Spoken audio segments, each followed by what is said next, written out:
मित्रांनो, मी रेवती तुमचे स्वागत करते आजच्या खास विभागात म्हणजेच गेस्ट ऑफ संस्कार। आज आपल्या टॉक शोवर उपस्थित आहे संस्कार ग्रुप ऑफ एज्युकेशनचे अध्यक्ष माननीय जगदीशजी देसले सर। सर, आपले मनपूर्वक स्वागत। तर सर, आमच्या टॉक शोचा कन्सेप्ट तुम्हाला कसा वाटला? खूप सुंदर वाटला बेटा, कारण आपण जो कन्सेप्ट मांडलेला आहे खरं म्हणजे तो एक इनोव्हेटिव्ह आहे आणि या कन्सेप्टमधून आपण आपल्या विद्यार्थ्यांना एक स्टेज डेअरिंग देऊ शकणार आहोत। बऱ्याच विद्यार्थ्यांना बोलण्याची आवड असते, परंतु त्यांच्यासाठी असं व्यासपीठ आपल्याकडे कधी तयार झालेलं नव्हतं। परंतु तुम्ही जो प्रयत्न केलेला आहे स्टार ऑफ द संस्कार या माध्यमातून की मुलांना स्टेज डेअरिंग वाढेल, त्यांना बोलण्याची आवड निर्माण होईल, स्वतःमध्ये आत्मविश्वास निर्माण होणार आहे आणि खूप चांगली कन्सेप्ट तुम्ही सगळ्यांनी मांडलेली आहे। याबद्दल मी खरंच तुमचं खूप मनपूर्वक अभिनंदन करेल आणि कौतुक करेल। यामध्ये या उपक्रमाचे आयोजक स्वप्नील रणवीर सर, मुख्याध्यापिका तळेले मॅडम, दाभाडे सर, सहाने सर यांनी तुम्हाला सहकार्य केलेलं आहे आणि त्या माध्यमातून एक चांगला टॉक शो संस्कार ग्रुप ऑफ एज्युकेशनच्या माध्यमातून आपण पालकांसमोर प्रेझेंट करणार आहोत। ही अतिशय चांगली गोष्ट आहे। Thank you sir. आता आपण वळूया आजच्या काही खास प्रश्नांकडे। सर, आपण संस्कार बालक मंदिर पासून सुरुवात केली होती आणि आज आपल्या जाधववाडी परिसरात संस्कार प्राथमिक विद्यालय, संस्कार माध्यमिक विद्यालय, संस्कार इंग्लिश स्कूल आणि संस्कार इंग्लिश हाय स्कूल अशा 5 शाळा आहेत। तसेच यावर्षी संस्कार इनोव्हेटिव्ह अकॅडमीचे सुद्धा उद्घाटन झाले आहे। तर या सर्व यशामागे तुमची काय प्रेरणा आहे? खरं म्हणजे माझ्या वडिलांना शाळा सुरू करण्याची आवड होती, परंतु काही कारणास्तव ते शाळा सुरू करू शकले नाहीत आणि त्यांचं जे स्वप्न होतं ते मला पूर्ण करायचं होतं।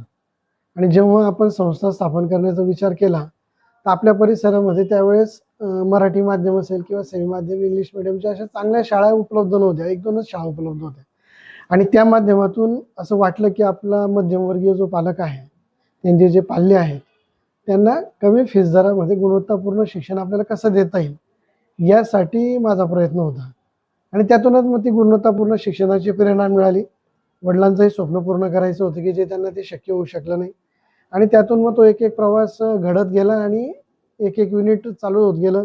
त्याच्यातून आत्मविश्वास निर्माण झाला, पालकांचाही विश्वास आपल्यावर संस्कार ग्रुपवर बसला आणि खूप चांगलं गुणवत्तापूर्ण शिक्षण देण्याची प्रेरणा आपल्याला त्या माध्यमातून मिळाली। तर सर, प्रत्येक वर्षी आपण शाळेमध्ये काही ना काही नवीन सुविधा, नवीन कार्यक्रम किंवा शैक्षणिक उपक्रम राबवित असता। तसेच या वर्षी किंवा पुढील वर्षांमध्ये आम्हाला कोणकोणते नवीन बदल पाहायला मिळतील? आपल्याला कल्पना आहेच की नवीन शैक्षणिक धोरण NEP 2020 नुसार अनेक आमूलाग्र बदल आपल्या शिक्षण पद्धतीमध्ये होत आहेत आणि विद्यार्थ्यांना आता काळाबरोबर चालण्यासाठी ते बदल खूप आवश्यक आहेत। पहिली शिक्षण पद्धती म्हटलं तर ती थोडी वेगळी होती, ती एक रुटीन वर्कनुसार चालणारी होती, परंतु आता विद्यार्थ्यांना सर्वांगीण विकासासाठी आपल्याला काय करता येईल याच्यासाठी गव्हर्नमेंटचे सुद्धा प्रयत्न आहेत आणि आपल्या संस्थेचाही तसा प्रयत्न आहे।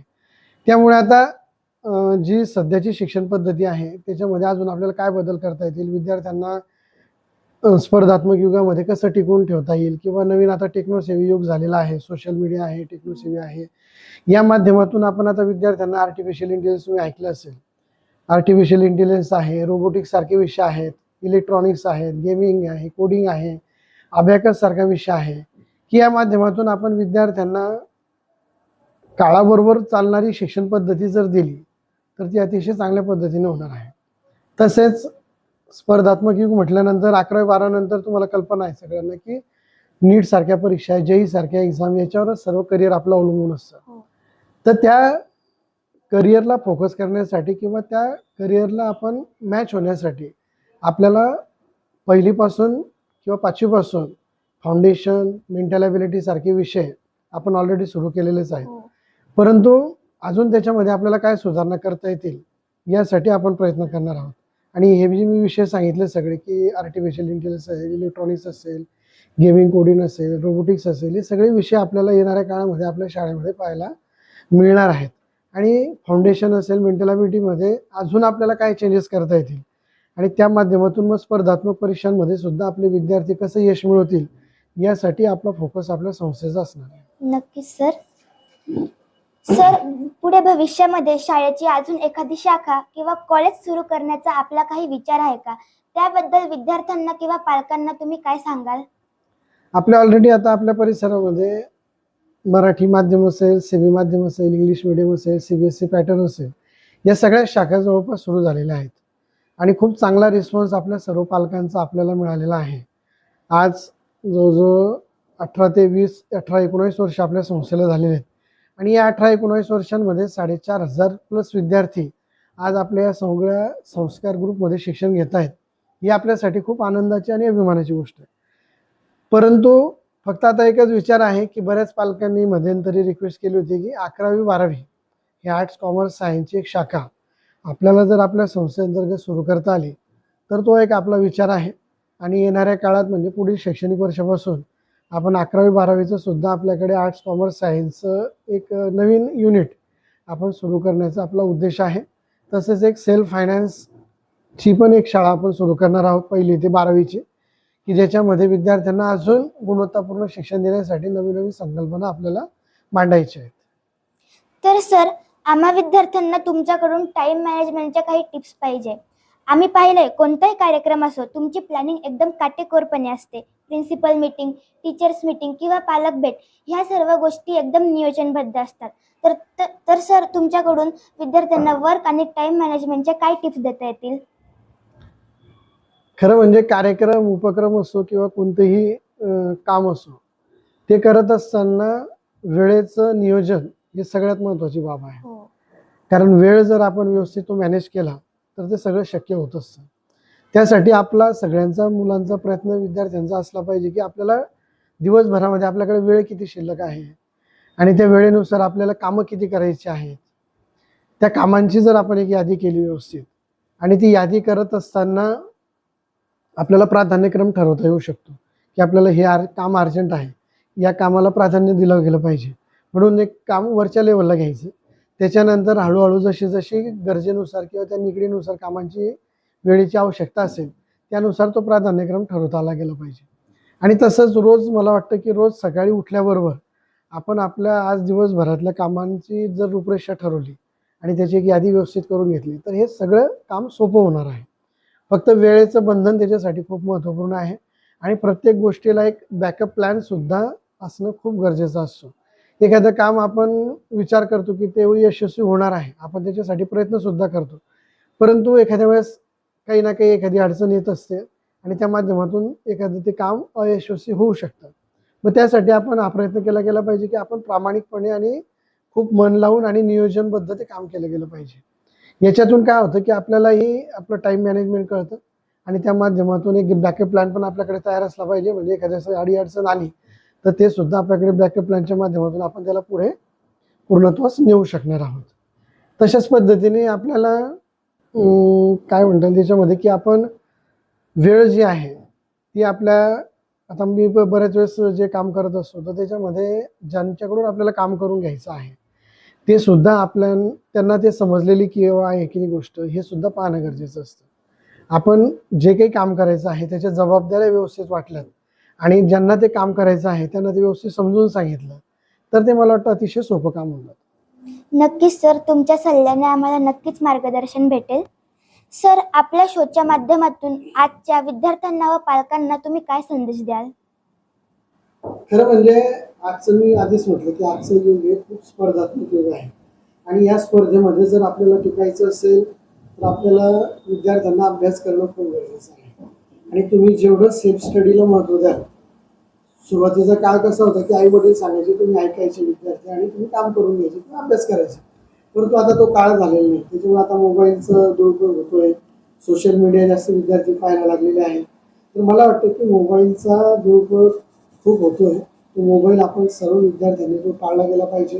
सोशल मीडियामध्ये कुठेही न जाता फक्त आपला फोकस जो आहे तो आपला अभ्यासावर असला पाहिजे, याच्यावर आपण कॉन्सन्ट्रेट केलं गेलं पाहिजे. आपल्या आई वडिलांनी जे आपल्यासाठी काम केलेलं आहे किंवा ते जे काम करतात त्याची जाणीव तुम्ही विद्यार्थ्यांनी सगळ्यांनी ठेवणं खूप गरजेचं आहे. बऱ्याच वेळेस विद्यार्थ्यांना ती जाणीव नसते की आपले आई वडील आपल्यासाठी काय काम करतात, किती ते मजुरी करून किंवा नोकरी करून ते काम करतात, परंतु मुलांना ती जाणीव नसते. काही मुलांना असेल कदाचित, परंतु बऱ्याच मुलांना ती जाणीव नसते आणि आपण आपल्या पालकांना ते गृहीत धरत असतो. तर मला वाटतं की विद्यार्थ्यांनी या बाबतीमध्ये आपल्या आई वडिलांची सुद्धा जाणीव ठेवणं खूप गरजेचं आहे आणि आईवडिलांची सेवा करणं, त्यांना जे अपेक्षित आहे ते यश मिळवण्यासाठी मेहनत करणं, अभ्यास करणं, या गोष्टी विद्यार्थ्यांसाठी खूप गरजेच्या आहेत. आणि राहिला पुढच्या भविष्याचा प्रश्न, तर आज एवढी क्षेत्र आपल्याकडे उपलब्ध झालेली आहे. सुरुवातीला काळात तुम्हाला माहीत असेल की मेडिकल आणि इंजिनिअरिंग हीच दोन क्षेत्र सगळ्या विद्यार्थ्यांना माहिती होती किंवा पालकांना माहिती होती. परंतु आज कॉम्पिटेटिव्ह एक्झाम असतील, इंजिनिअरिंगच्या मेडिकलच्या सोबत MPSC असेल, UPSC असेल, CA सारख्या एक्झाम्स आहेत, पोलीस भरतीसारख्या आहेत, नेव्ही आहे, आर्मी आहे, एअरफोर्स आहे. या अनेक बाबीमध्ये आपण आपलं करिअर घडवू शकतो. तशाच पद्धतीने पाहिलं तर आपण आपला स्वतःचा बिझनेस सुद्धा आपण सुरू करू शकतो. शिवाजी महाराजांचं मला एक वाक्य खूप छान आवडतं की राज्य हे स्वतःचं छोटं का असेल परंतु ते स्वतःचं असलं पाहिजे. आणि ते जर आपलं असलं स्वतःचं राज्य, तर आपण त्या राज्याला आपण डेव्हलप करू शकतो. आणि बिझनेसमध्ये तुम्ही जितकी मेहनत कराल तितकं तुम्हाला यश मिळेल. त्याच्यावर काही कोणाचं बंधन नाही की तुम्ही इतक्याच वेळ केलं पाहिजे की तितक्याच वेळ. तुम्ही जेवढी मेहनत कराल, जितकं प्रामाणिकपणे प्रयत्न कराल, ते आपल्या यशासाठी खूप महत्त्वपूर्ण असतं. आणि एक मोठी व्यक्ती होऊन गेली की त्यांनी छोट्या गोष्टींपासूनची सुरुवात केली. अनेक मोठी नावं तुम्ही जर वाचलीत इतिहासामध्ये जर केलं तर त्याच्यातून आपल्या लक्षात येईल की छोट्या छोट्या व्यक्तींनी म्हणजे जी महान झाली नंतर त्यांनी छोट्या गोष्टीपासून सुरुवात केली आणि अतिशय नियोजनबद्ध रीतीने असेल, मेहनतीने असेल, आपलं स्वतःचं साम्राज्य निर्माण केलं. दुसरं मी म्हणेल की आपली जी स्वप्न आहेत ती आपण खूप मोठी स्वप्न पाहिजे. आपण छोटं स्वप्न पाहतो आणि मग त्याच्या वेळेस फोकस करतो. आणि मला वाटतं की झोपेत कधीच स्वप्न पाहिजे नसतं किंवा ती पडलेली झोपेत जी पडलेली स्वप्न ती काही कामाची नसतात. जे स्वप्न तुम्हाला झोपू देत नाही ती सगळ्यात महत्त्वाची आहे आणि त्यासाठी आपण प्रयत्न करणं गरजेचं आहे. मला वाटतं की या माध्यमातून तुम्ही सर्व विद्यार्थ्यांनी त्याच्यासाठी आपली जी ध्येय आहेत, आपली जी धोरणं आहेत त्याच्यासाठी प्रचंड मेहनत घेणं खूप गरजेचं आहे. अभ्यास केला गेला पाहिजे, वेळ दिला गेला पाहिजे. आणि विशेष म्हणजे अजून एक सांगेन की आपलं जे काम आहे, आपलं काम आपल्याला जे आवडीचं करायचं आहे त्याच्यामध्ये आवड असली पाहिजे. तुम्हाला करिअर चॉईस करायचं असेल तरी सुद्धा तुम्हाला कोणतं करिअर फोकस करायचं आहे त्याच्यामध्ये सुद्धा तुम्हाला आवड असली पाहिजे. उदाहरणार्थ मेडिकलला जायचं असेल तर मेडिकलची आवड असली पाहिजे, इंजिनिअरिंग करायचं असेल तर इंजिनिअरिंगची आवड असली पाहिजे. पालक आपल्याला सांगतायत इंजिनिअरिंगला जायचं आणि तुम्हाला मेडिकलला जायचं असेल तर उपयोग नाही. त्यासाठी आपल्याला जे आवडतं ते आपण काम करणं गरजेचं आहे. आणि आपलं काम जर आवडीचं असेल तर मला वाटतं त्याच्यामध्ये यश मिळवण्यापासून आपल्याला कोणीच रोखू शकणार नाही. फक्त मेहनत आपण त्याच्यासाठी केली गेली पाहिजे, प्रामाणिकपणे प्रयत्न केले पाहिजेत, ही सगळ्यात महत्त्वाची बाब आहे.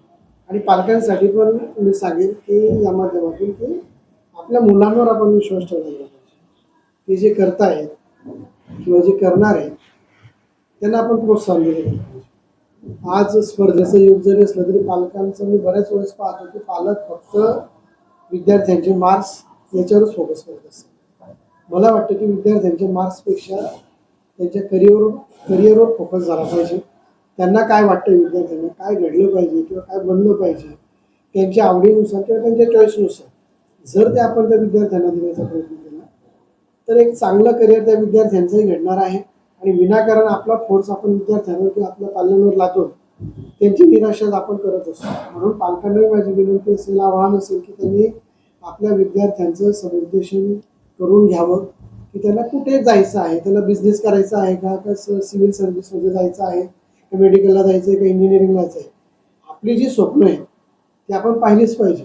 परंतु मुलांची स्वप्न काय आहेत याच्यावर सुद्धा आपण फोकस करणं खूप गरजेचं आहे आणि मुलांना त्या पद्धतीने प्रोत्साहन देणं गरजेचं आहे. एवढं मी आजच्या या सेशनमध्ये सांगेन. धन्यवाद सर. आपण आमच्या स्टार ऑफ संस्कारच्या पहिल्या एपिसोडमध्ये उपस्थित राहून आपले विचार व्यक्त केले. आपल्या विचारांनी आमच्या विद्यार्थ्यांना आणि पालकांना निश्चितच नवीन दृष्टिकोन भेटेल. धन्यवाद सर. थँक्यू.